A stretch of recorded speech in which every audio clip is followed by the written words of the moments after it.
ადამიანი მაშინ აქტიურდება, როცა გრძნობს, რომ ემოციურად შორდებით და მის ენერგიას წყდებით. თქვენს შორის კავშირი რეალურად აშენებული იყო თანამშრომლობაზე, ყურადღებაზე.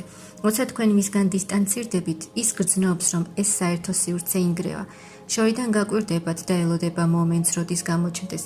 არის ეგო, თამაშები, ფსიქოლოგიური დაძაბულობა. უნდა იგრძნოს, რომ ჯერ კიდევ გავლენა აქვს თქვენზე. ამიტომ ხშირად სწორედ მაშინ ჩნდება, როცა ხედავს, რომ თქვენ ნელ-ნელა უშვებთ. მის დავიწყებას, როგორც კი იწყებთ, ენერგეტიკულად წყდება წარსულზე მიბმა და სწორედ მაშინ შეიძლება მასში ამოქმედდეს მონატრება. ეს ადამიანი ნელა მოქმედებს, მაგრამ პერიოდულად ისევ ბრუნდება. თითქოს სრულად ვერ გთმობთ. მთავარი მიზეზი ხართ თქვენ. თქვენში ძალიან ძლიერი ემოციური ენერგია, თქვენს მიმართ ღრმა ემოციური მიჯაჭვულობა აქვს, თუნდაც ეს სიტყვებით არ გამოხატოს. როცა თქვენ ცდილობთ დავიწყებას, თქვენი ენერგია იცვლება, ნაკლებად ხართ მიბმული, ნაკლებად ეძებთ, ნაკლებად ელოდებით.